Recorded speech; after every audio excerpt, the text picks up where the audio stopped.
Hey everyone, I'm Chris Luzniak, And I'm Rob Byer, and this is the Debate Math Podcast. Debating Mathy topics and Mathy pedagogy with mathy people just like you. Let's get into this month's debate. Well, it's final exam season, so we thought it'd be good to take time to get into a debate about tests. A debate that's been around for years has only increased in intensity over the last 3 or 4 years. Should we continue using paper tests, or is it time to give digital tests solely? Which way's easier? Which method is best for teaching and learning? Should we stick with paper, or is it time to get digital? Sounds like a great debate to me. Yes. So, arguing for digital exams, we have two awesome educators. First up is a longtime math educator, having taught 6th grade through AP Calc at a public, charter, and private schools, a Desmos Fellow, a writer of the blog I Speak Math, and an all-around math cheerleader, Julie Roebuck. Hi, Julie. Hey, how's it going? Well, hey, can you tell our listeners where you are and what your current role is? Yeah, right now I live in Lake Norman. It's about 20 miles north of Charlotte, North Carolina. And right now I am tutoring and helping out teachers in my area, subbing a little bit and going around giving presentations occasionally. So that's what I've been doing the past year. Awesome. Welcome. And arguing alongside her is someone who dropped out of middle school and high school and college before finally going back and getting a degree on his mother's orders. The founder of Desmos, who learned to program on his TI-83 graphing calculator, Eli Luberoff. Hi, Eli. Hello. So happy to be here. So I know we just kind of said it, but could you let everybody know where you are and what your current role is? So where I am is a very complicated question. It depends on the day and the week and the month and the year. Currently recording from Oakland, California, living in Boston, Massachusetts. Yeah, and I run Desmos Studio PBC now, the public benefit corporation that creates the graphing calculators and other tools that we're known for and that I love building so much. So happy to have you both here. So can you, now the question that we ask all of our guests, when did math first become controversial to you? Julie, we're going to start with you. Great, thanks. So math first became controversial to me my first year of teaching. As a brand new teacher, I'd been given the lowest level of classes. My students were not very motivated. They hated math and they really did not enjoy my class. So I decided to show them the beauty and the fun of math. And I started teaching lessons where they discovered math, they can work and talk together about their discoveries. And it really turned my class around. So I was really surprised when I started getting pushback from the other math teachers in my department. They didn't think I was being rigorous enough. And I felt like I had to fight every day just to teach the way that was in the best interest of my students. And that just really surprised me because it never occurred to me that teaching a different way would be considered controversial, especially since my students were improving and finally learning so much math. Thank you, Julie. And Eli, when did math first become controversial to you? So this is one of my earliest school memories. I'm in 1st grade and my teacher asks a question, draws a rectangle and says, divide this into 4 equal pieces. And I think the expectation was maybe like 3 vertical lines. So you get 4 stripes or a cross so that you get 4 rectangles. And I did 2 diagonals because I knew that was going to be more precise. I could like hold my ruler through the corners. And it came back and she told me that I was wrong. She said those weren't equal. And I said, but they are, I promise. And I was in 1st grade. I took it like really hard. I think I probably cried. I came back the next day and I had like a proof that they were equal. I drew in the cross and I'm like, look, it splits each one of these in half. And she's like, I don't care. You're still wrong. When I said equal, I meant equal shape, like the same exact shape, congruent. And I remember it was the first and honestly, maybe only time in my memory where, I didn't feel like my math ideas were being appreciated. And I'm someone who just is like consistently the kind of person whose math ideas are validated all the time. And so I think so much about all of the kids who get that kind of signal every single day in math class and then come out being like, yeah, maybe I don't know math, but like I had this idea and there was controversy about what it meant for things to be the same. And it just stood out to me so much. And it makes me extra grateful every time that I hear stories like Julie's just now about an approach to teaching that is much more inclusive of students' ideas and celebrating of the kind of very brilliance that shows up in classrooms, because there was one time that didn't happen for me. Wow, wonderful. Thank you both. Yeah. Yeah. Okay. And arguing against them, we have a team of two wonderful, lovely educators. First up, we have a middle and high school teacher of 23 years, a Desmos Fellow and a Desmos Certified Presenter, also a once diehard couch potato who has turned into a workout fanatic, Kathy Henderson. Hi, Kathy. Hi, Chris. Thanks for having me. Glad to have you here. Can you tell our listeners where you are and what your current role is?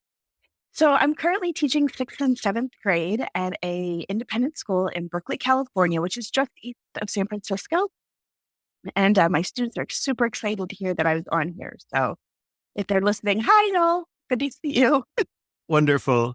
And arguing along with her is an Army wife, a boy mom, an experienced math educator who started college as a fine art major, thinking she would paint her way through the world, and who says food is her love language. It's Patricia Vandenberg. Hi, Patricia. Hello. Thanks for having me on here. So excited. Yeah, glad to have you. Can you let us know where you are and what your current role is?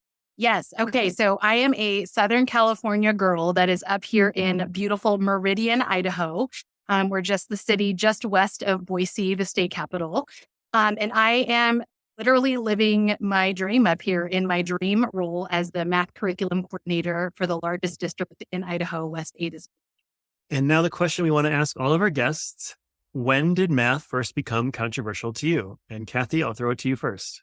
So when I was in middle school, I was part of a gifted program back in the 90s. And part of the gifted program was we had the opportunity of being on an academic team.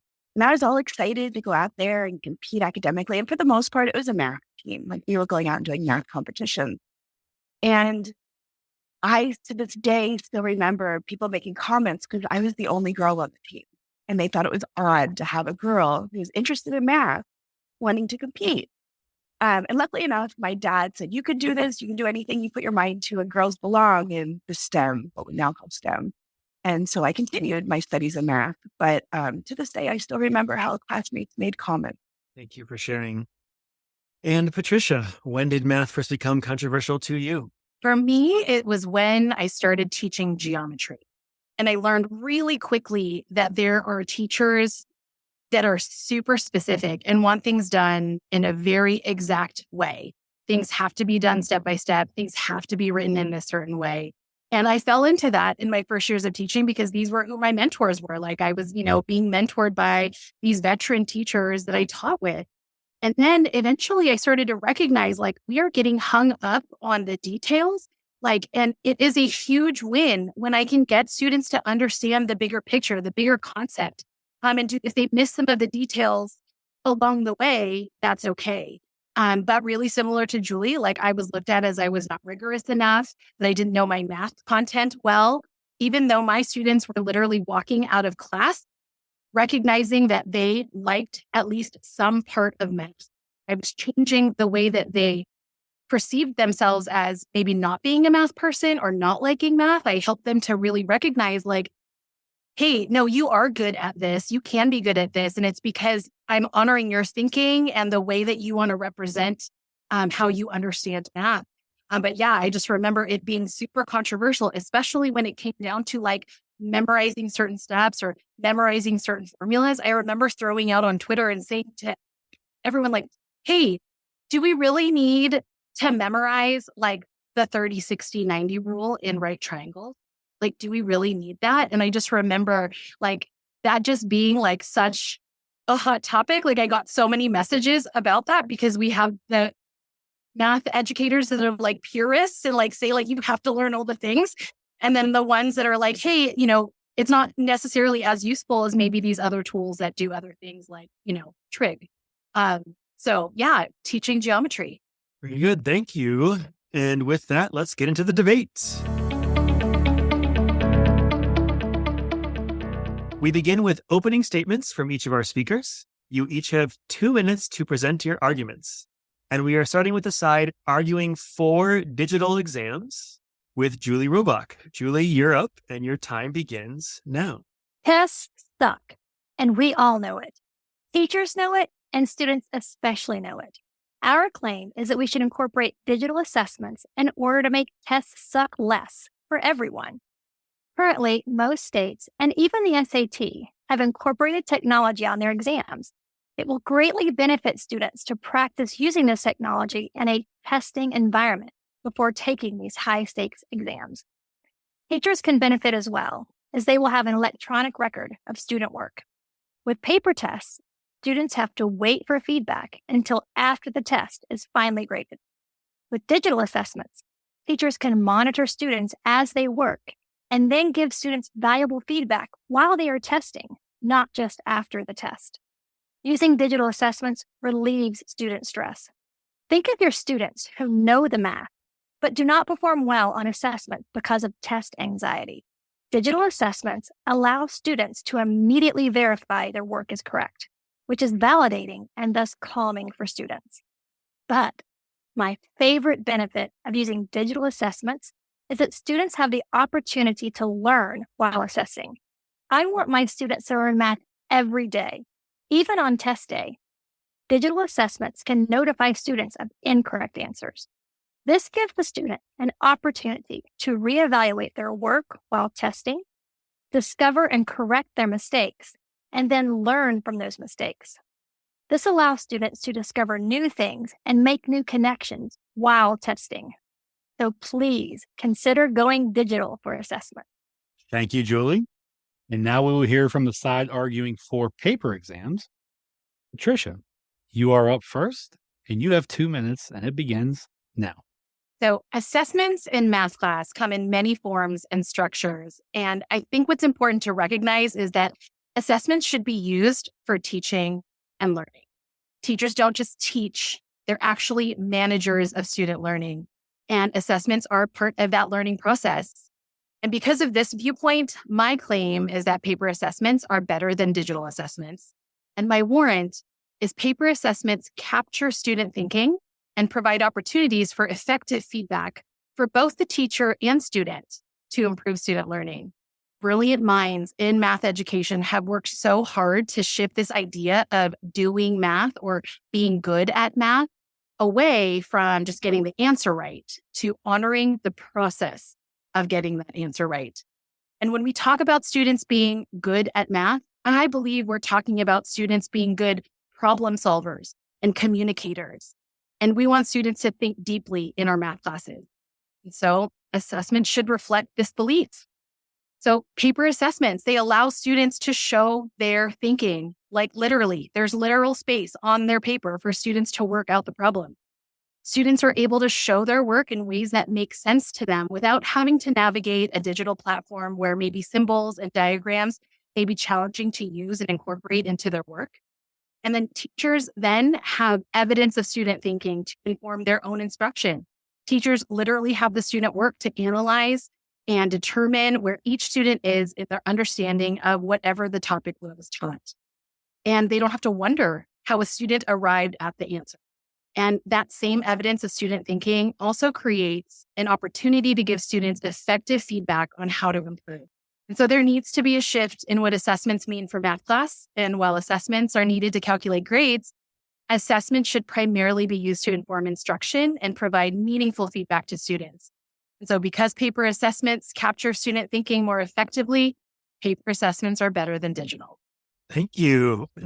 And now we'll hear from Eli on the side promoting digital exams. Eli, you have 2 minutes and your time begins now. Fantastic. I'd like to use my first minute to just say I agree with every single word that Patricia had just said, and I've got no further thoughts. No, I actually do. So one thing that people are often surprised when they hear this from me is that I'm deeply skeptical and quite bad at using tech. I think that a huge number of the ways that tech is used in society, and especially in classrooms, is quite destructive. And I think that it's true in assessments, perhaps most of all. But I think that that is about the way that we're using tech as opposed to whether tech has a place and has a role. And I think about using appropriate tools strategically. Someone help me out. MP5 it is.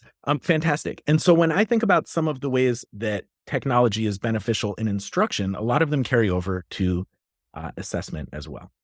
One of them, as my partner Julie mentioned, is the opportunity for revision and the opportunity for feedback and the result that that has on learning. On paper, if you're doing an assessment and you get something wrong, you have no idea until maybe a year later or possibly not at all.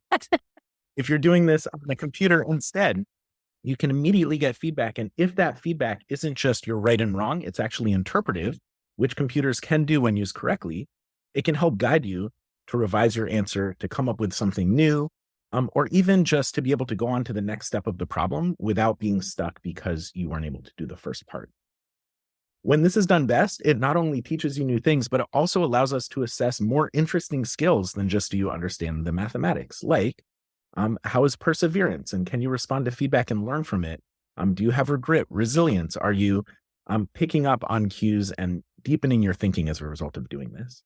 So my claim here is that we absolutely should be judicious in our use of technology, but used correctly, it can allow us to assess possibly even more interesting things and get information back to the student and teacher faster.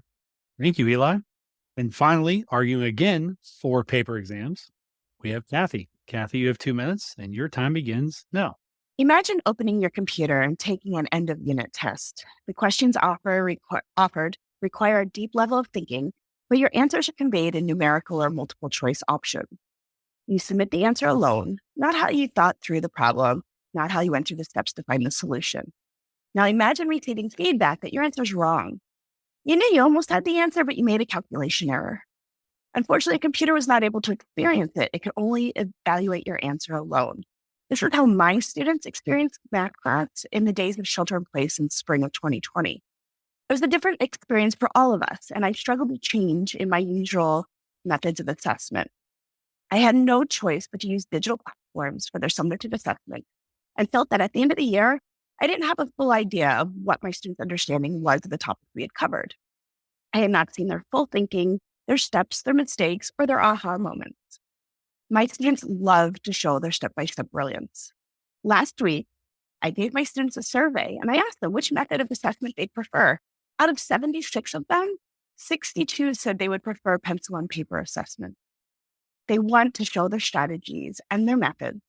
They appreciate my feedback and are eager to revise their work.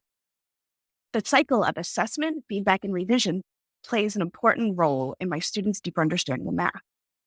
My claim is that paper and pencil summative assessments allow students to have greater opportunities to demonstrate their brilliance, receive timely feedback, and then with revisions, a deepening of their understanding of mathematics.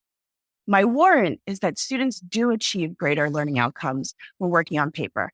And this is supported by a study of paper and pencil assessments versus digital by Hinckley, Heffernan, and Buich in 2020. The study found that students who are encouraged to work on pencil and paper outperform their peers by 13 points. My students are juggling a lot, and it's my job to help them find strategies that enable them to become thoughtful, logical mathematicians. And this cycle of showing their thoughts and their feedback from me and then the revisions enable them to achieve this goal.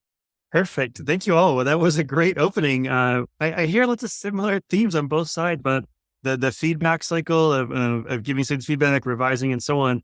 So you're both claiming that your style will give the best feedback cycle. So maybe I'll start there, and I'm going to start, Patricia. Okay, then we come right to you because you were the last team to go here.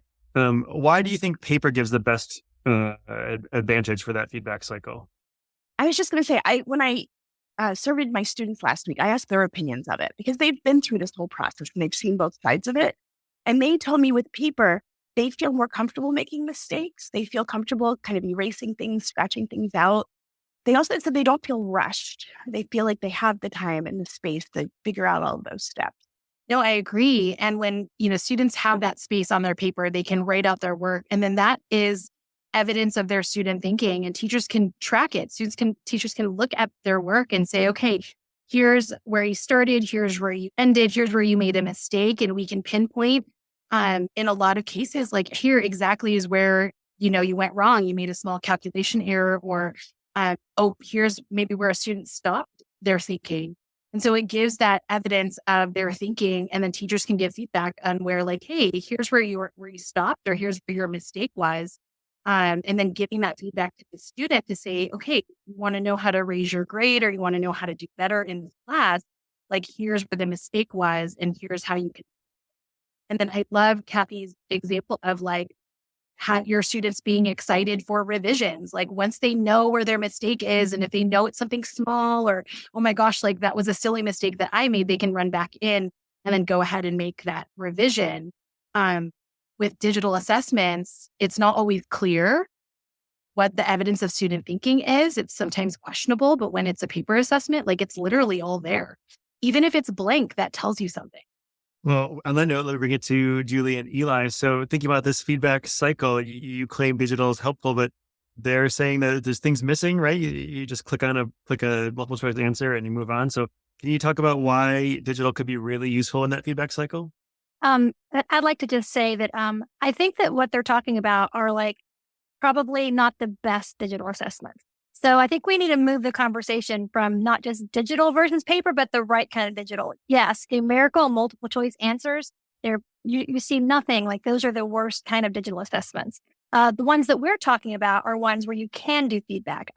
I use Desmos for assessments and use Delta Math where you can create your own questions. Students can enter step by step.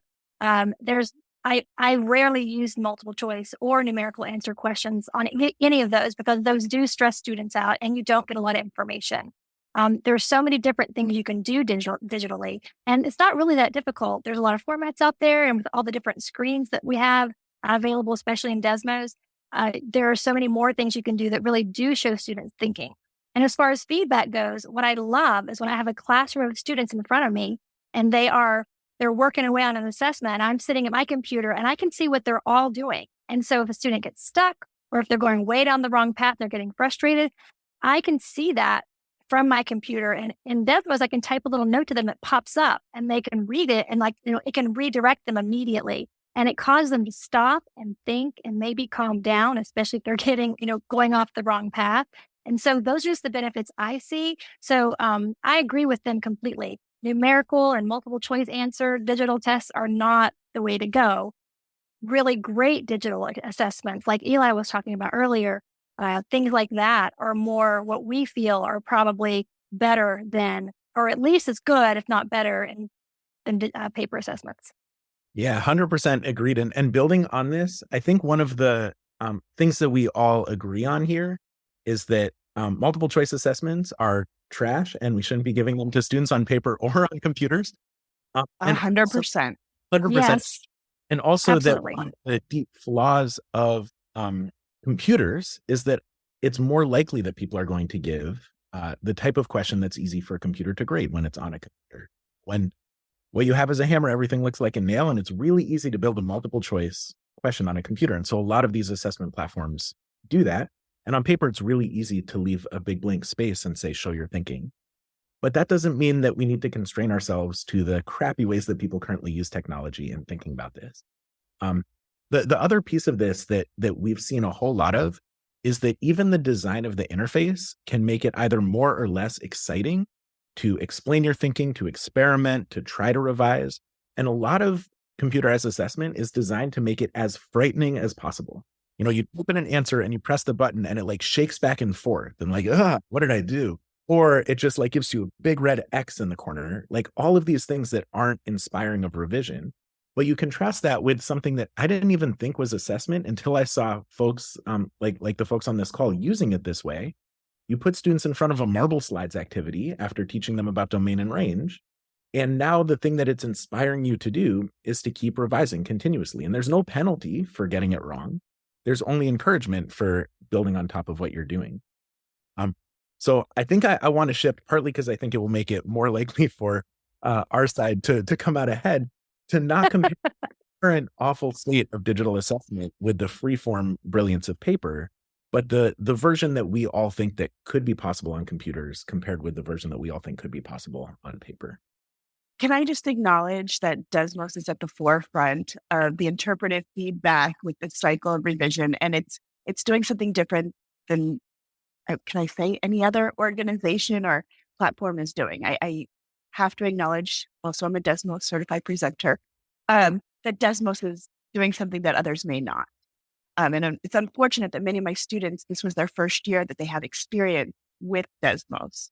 So it's hard to take one side or another on this. And I'm sorry, I'm going to go in the gray region, but We're already halfway No. there for winning. I'll join you right there. Absolutely. Like, I can agree, not being a Desmos fellow, that I think Desmos is magic. And I think that I completely agree. I think you hit the nail on the head, Eli, when you said, what types of assessments are we actually talking about? And that ease of use is really the challenge that we have. And so when I'm thinking like just overall, is it paper or digital? Like, my mind goes to like the different digital platforms that just said, hey, enter this number, enter this answer, select multiple choice. And definitely those, right? Those are the ones that I'm saying, like, if I had to choose between a teacher creating a paper assessment versus a teacher creating a digital assessment, I'm going to lean cheaper because likely they're not creating a digital assessment that we know can be effective. Desmos, we love it. Spread the word. Kathy, I think you are absolutely okay in saying that they are leading the way, blazing the trail, because it's true. So, Patricia, I want to jump in real quick. Listeners, Desmos is not a sponsor of this episode. Just want to make sure everybody is aware of that. So let's pivot away from the Desmos love train right now and go into, so Kathy, you talked about a study from 2020. What I'm curious about, because I saw like a similar study, and the study was like from like January 2020. I'm wondering if things have shifted. Now, it may not be yours. It might be a different one, but I'm wondering if things have shifted. And for those of you who are in the classroom, if like students nowadays, do they prefer more tech because the past 2.5, 3.5 years? So Kathy and Patricia, like, what say you?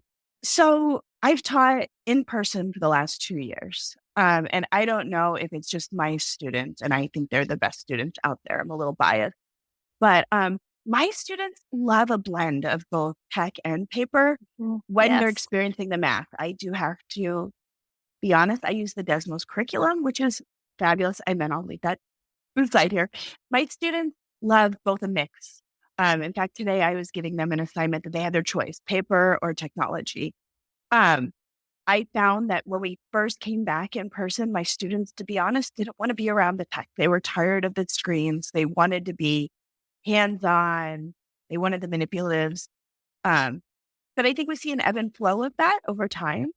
My students, while they are introduced and they develop their ideas with the technology, they prefer the assessments on paper. And they were very clear about that. They had some great ideas. They told me about experiences with students cheating online when they were all online. They told me experience of they didn't really know what they're doing. They're just clicking through things back in the day. But I think we're going back once again to students enjoying both modalities in the classroom, not just one or the other. Tricia, you have anything to add? Yes, I think that when you start to do some research on what are best assessments, what makes an assessment really great, there's very little talk, I think, about the format in which it's delivered in, because the focus leans so heavily on what is the purpose of assessments.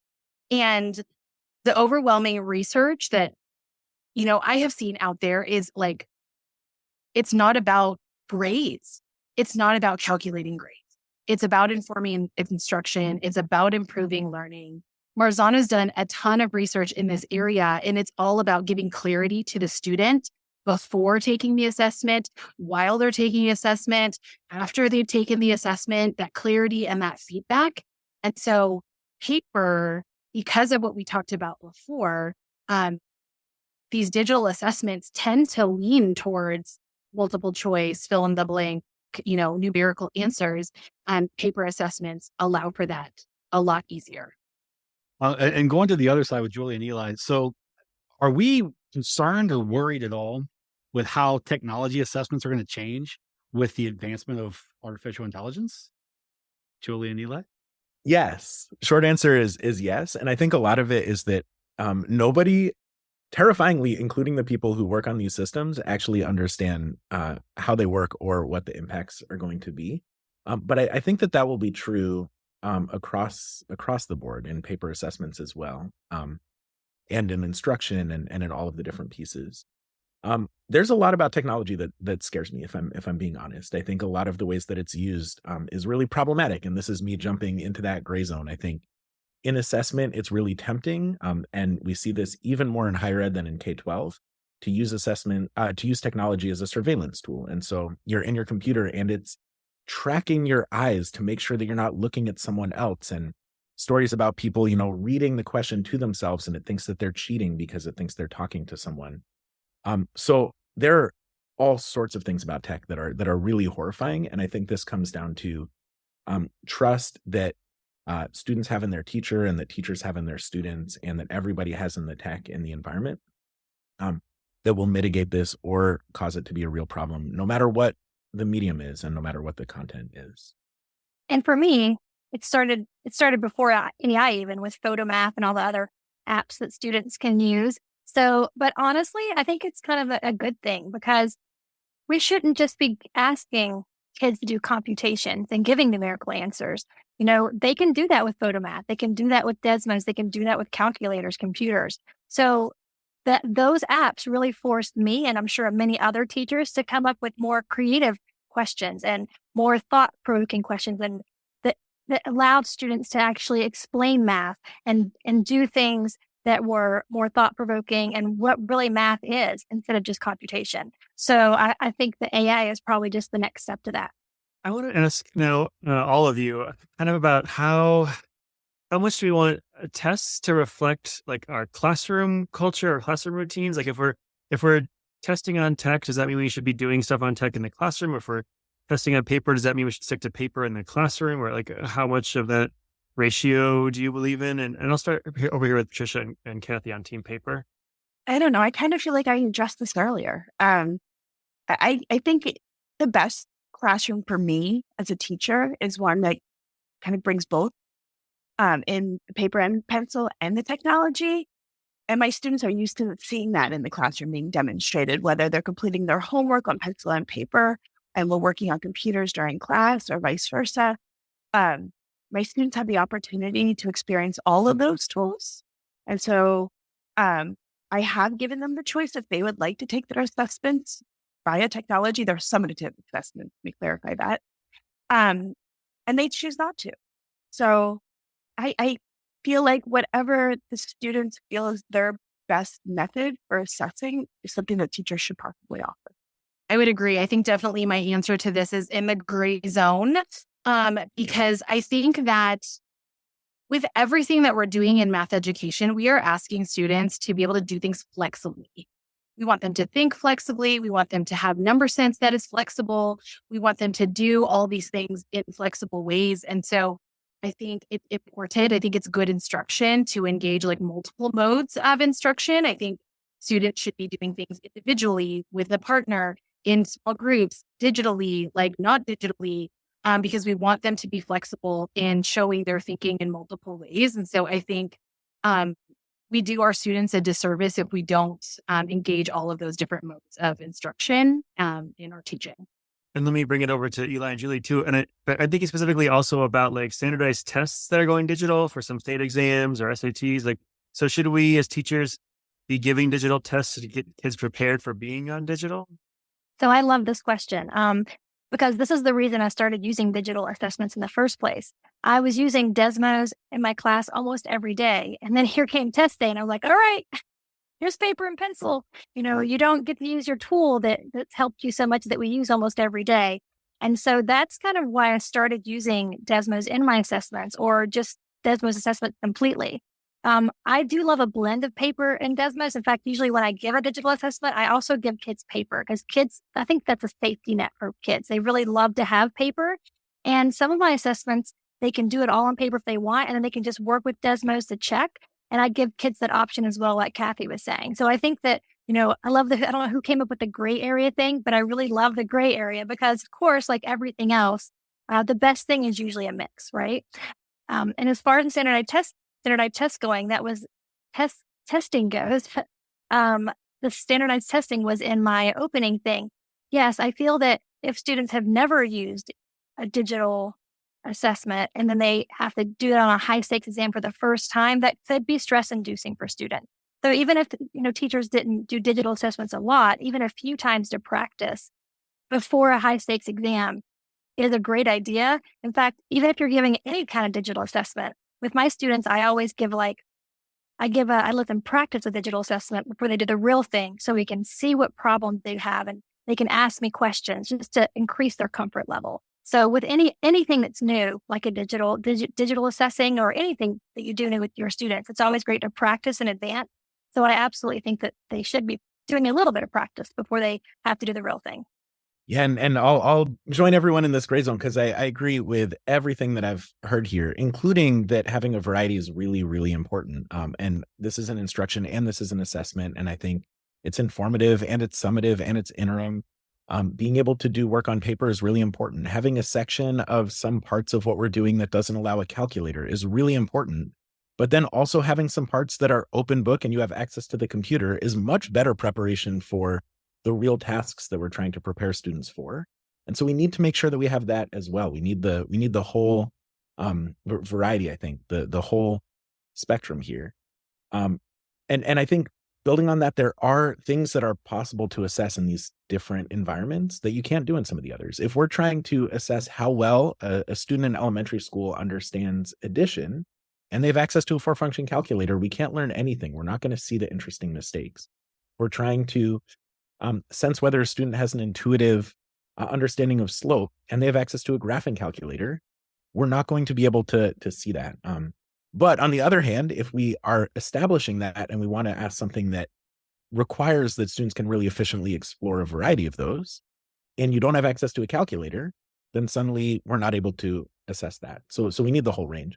And to me, one of what I hear from Kathy is so resonant, where students actually saying, I would rather do this on paper than on a computer. I think we should listen to that really loudly always. And I also hear that not as a sign that computers are inherently going to be bad at this, but that the ways that people use computers are really bad. In writing class, students are not choosing to write their essays by hand. They're choosing to do it in Google Docs because it makes their life better. And so what I hear out of that, both as, you know, the CEO of an education company, but also I think all of us who are pushing the space forward and demanding things of the people who build products, is saying it's not good enough. Not that it can't be good enough, but that it currently isn't. Students are choosing to not do it, not because computers are bad, but because we're asking them to put numbers into boxes and press buttons that then tell them that they're wrong, which is not what computers are good for. Can I just follow up real quick? Eli, you brought up a good point about like an elementary student getting tested on like addition or multiplication, and we don't want to have them test with a calculator in hand, right? We're testing on their understanding or fluency there. Can I just hear from everyone just very quickly, like where age level or grade level wise do you see digital tests starting to be okay in some sense? Like maybe not in kindergarten and first grade, but at what point, where would you put it? Just briefly, start with Eli and Julie. Yeah, I can start here with, I think that there are a couple places where it's really obvious. Like in college, we definitely want kids on computers, or at least to have access to it. And the best tests that I did in college were open book in 24 hours and whatever tool you have at your disposal. Very clearly, we want to be on that side of use every tool that you can. And in kindergarten, I don't want kids in front of screens ever, just like not a moment. And I don't know where those cross, but maybe starting in kind of the middle school area is where we want to be starting to incorporate this. Yeah, Julie, I see you nodding along. Yeah, middle school. I taught middle school for several years, and sixth grade, not as much, but they did enjoy it. But especially starting in like pre-algebra, when you really start putting together an equation and a graph and what it means, I think that's when it's important for kids to be able to see it and to play with the marble slides and to actually experiment with that. And like when you type different things, what happens to the graph? So, I think especially when students start with the multiple representations of what a function is, probably like, 6th, 7th grade. But before then, I'm with Eli. Little kids don't need screens. They have too many screens as it is. Yeah, Patricia and Kathy, you just in that gray area, if you are doing a little bit of digital stuff, is middle school a good place or earlier or later? Where would you be okay with it? I think the reality is that state testing kind of dictates when those digital assessments come into play. And then it brings back the previous question that we just discussed, like, we don't want the technology to be a barrier to students showing their learning and showing their understanding of math. And so we have a responsibility to help those elementary age students to engage in some practice of navigating the digital tool And so I believe that there's a space in elementary school for that because of the nature of when we start state testing our students. I know here in the state of Idaho, we start in 3rd grade. And so then we are doing some things already in kindergarten, very, very minimal, but just, kind of benchmark testing, diagnostic testing that is on a digital platform in kindergarten so that we can start to kind of prepare them for those things. But I would also agree that, and I also agree that middle school is a really great place to start bringing in those digital assessments. And I think bringing in those kind of formative digital assessments, that's in the middle school space. Whereas I see in elementary school, because of our state testing, there's a need for us to use some digital platform for those summative assessments, like kind of end of the year benchmark. So I teach 6th graders right now, and they love seeing the interpretive feedback in tape diagrams or what happens when they're introduced to exponents. And they love they say it's really satisfying to see the animation of what happens when they put the math into the computer. So definitely, I feel like by 6th grade, as a parent of a 1st grader, I've seen him work on some math platforms online. And I feel like he does better with the hands-on physical opportunities that he's given. He's a kinesthetic learner. So I'd like to keep him off of screens as long as I can, but he does enjoy a good logic game on a computer, which isn't assessment. Well, and Kathy, that's actually a perfect segue because I want to go to Eli and Julie with these computer-based like tech assessments. Like, are we testing on like students' math skills? Or are we testing on computer skills? That's a great question. Definitely math skills more than computer skills, which is why it's important. If you're not using technology in your classroom, then you don't want to give an assessment with technology because students aren't familiar with it. So like I said before I ever give an assessment to my students using Desmos or any other digital platform, we've definitely done it in class enough that they're comfortable. We've practiced with it. That's not a problem I've had in my classroom when I give a digital assessment, just because I've prepared them.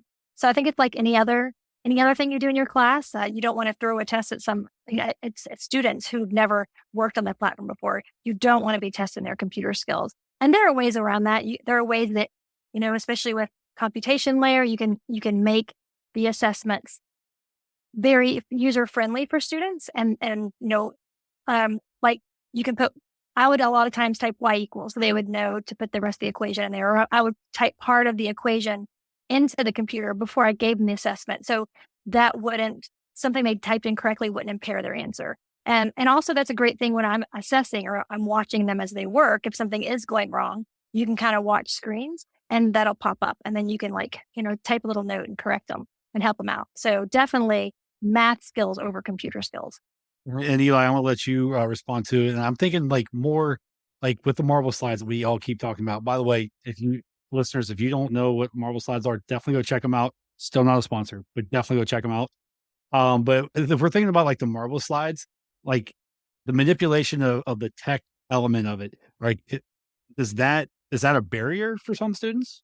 Yeah, I think this is such an important question. And it takes me right back to Kathy's survey, where I think that there are versions of digital where the barrier is the digital. And I think that's part of why it's really unpleasant for folks is it's very easy to come into a computer. I've felt it all the time. I still don't know how to use Google Calendar, for example. It's an absolute disaster for me.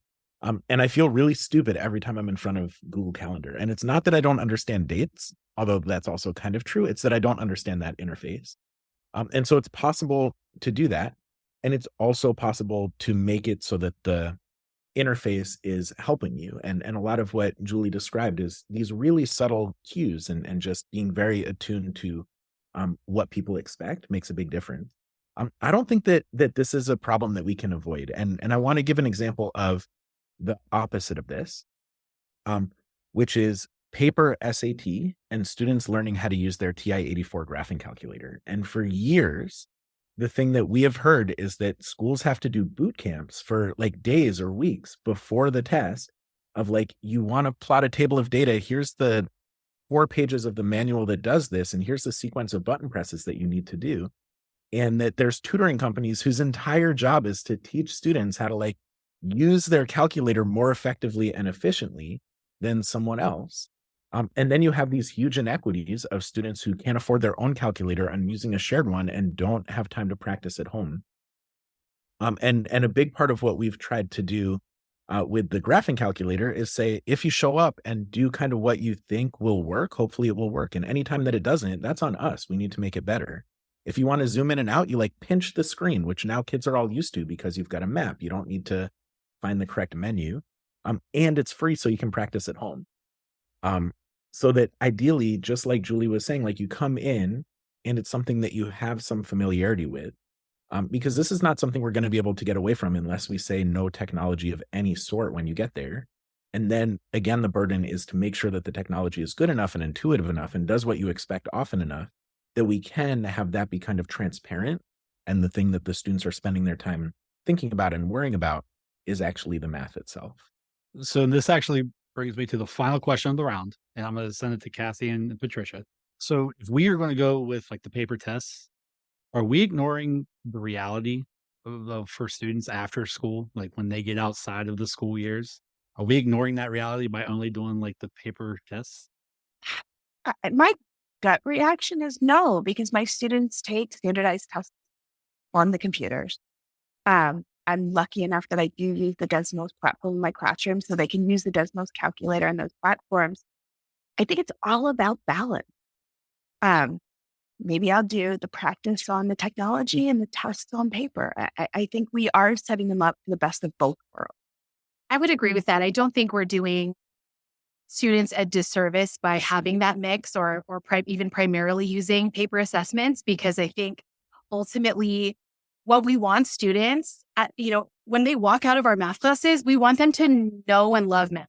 That's our ultimate goal. Like our ultimate goal is for them to be really confident in what they're in how they think about math and how they process mathematical ideas. And it's not the assessment that is going to make or break that student's future.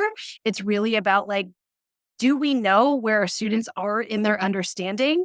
And when I look at my assessment, can I tell where students' thinking is?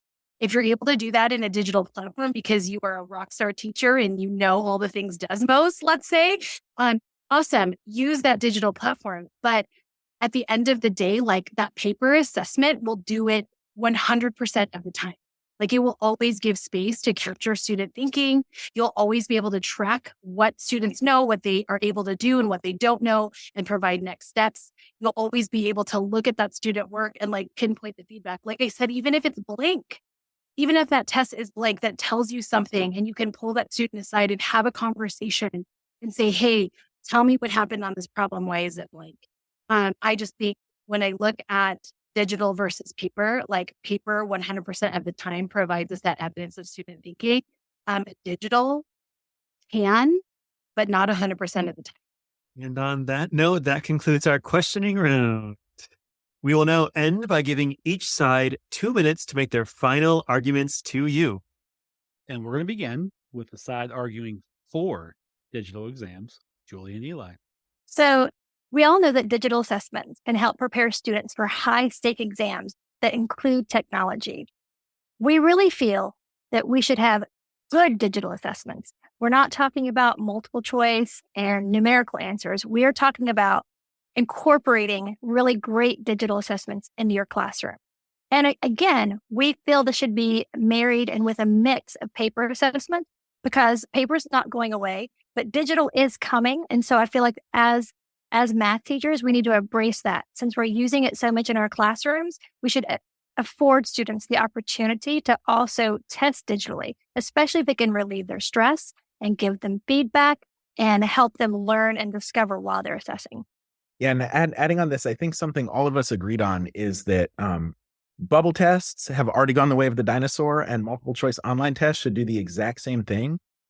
And so the challenge here is how to make sure that we're using these tools to their greatest potential. And I think that comes from folks who are building the tools, but it also comes from the brilliant educators on this call and everyone listening to this to push really hard and say, this is not good enough. And so I like to imagine what is possible when we think about computers. And I picture students trying things and getting feedback on what they're trying that is interpretive of what they did so that they can revise it. Having it be so fun that they really want to keep going with it and building on top of what they've done. Some of these things that we've seen in the best lessons also carries over into the most interesting assessments that can help inform students, help inform their teachers, help make math more joyful. As Patricia said, at the end of the day, our goal is for more students to come out feeling like they're math students and feeling like they love math. And if we use appropriate tools strategically, including digital when it's appropriate, I think that we can help move that needle. Thank you. And with the final word, we have the side arguing for paper exams. Kathy and Patricia, you're up. Assessments are a critical part of our learning cycle, not only for the students, but also for the teachers. They are an opportunity to capture student thinking and allow teachers to inform instruction. Assessments can provide meaningful feedback that encourages reflection and revision of student understanding. And while there is definitely a space for digital tools in the classroom, paper assessments afford more opportunity to think, create, and revise learning. And ultimately, we agree that balance is key, and meeting the needs of our students is a priority, and sharing the joy of mathematics is what it's all about. And thank you all. That concludes this debate. Wow, you gave us a lot to think about. And not only were we talking about digital versus paper, but we just talked about like what is an assessment and why we assess. It just got into so many wonderful channels of thought.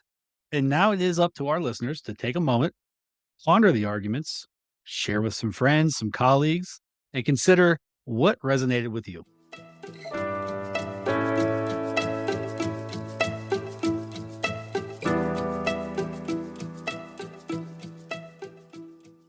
Be sure to go to our Twitter at DebateMathPod to share your thoughts on this debate. What arguments stuck with you? And again, huge thanks to all four of our guests. You were thoughtful, you were respectful. Our listeners can't see this, but there's some light smack talk happening in the chat, and it was a lot of fun. You all met lovely in this gray area in between both sides. And thanks to all those that are listening. We hope you enjoyed this as much as we did, and we hope that you learned. And as we wrap up, Julie, where can listeners find you? Hi, yes, I'm on Twitter at @JRulebach, and I write a blog called I Speak Math. So come and check it out. And Eli, where can listeners find you? I check Twitter maybe once every 2 months. That's my current Twitter policy. But I will check direct messages there. And you can email me at eli@desmos.com or feedback@desmos.com or support@desmos.com or info@desmos.com. Or really anything at desmos.com will probably end up at me one way or another. And Kathy, where can listeners find you? Find me on the Twitters, @KathyHen_. And Patricia? You can find me on Twitter sharing all the great math learning going on in West Ada at VBergMath, or check out my blog, patriciavandenberg.com. Wonderful. And that concludes our debate. Thank you all.